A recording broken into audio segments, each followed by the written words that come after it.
আমার একটা ছোট্ট পরিচয়, আমি বিটিএমএতে প্রায় 25 বছর জড়িত।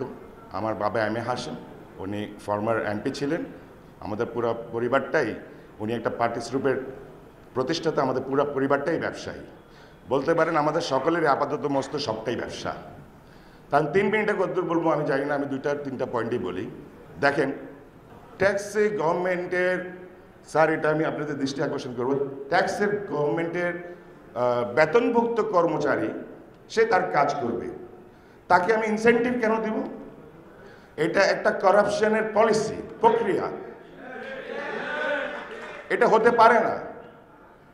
আমাদের এটা প্রতিবাদ করতে হবে, দরকার হলে আমরা হাইকোর্টে যাব।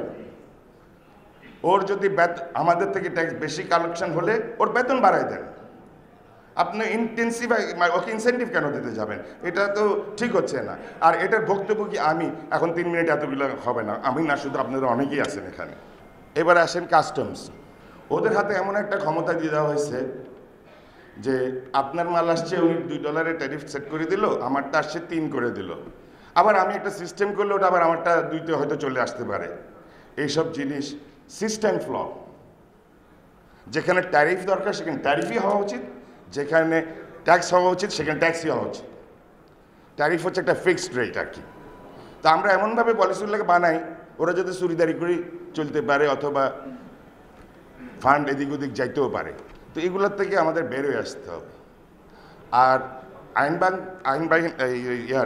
প্রশাসন যারা আমাদেরকে রক্ষা করবে, তারা তো কখনোই আমাদের পাশে ছিল না।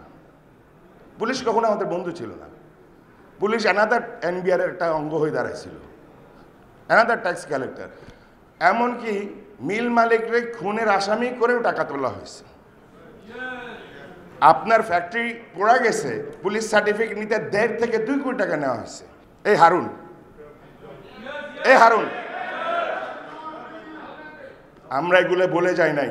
আমি 300 সংসদ সদস্যকে চিঠি দিয়ে জানিয়েছি, স্বরাষ্ট্রমন্ত্রীকে জানিয়েছি, সবখানে জানিয়েছি, কেউ এগুলো আমল করেনি। আমার উপর পার্সোনাল অ্যাটাক করেছে আমার ফ্যাক্টরি থেকে। এইগুলা যদি আগামীতে চলতে থাকে, you are not looking for a good country, good economy. I am very sorry, একটু আবেগে অনেক কথা বলে ফেললাম।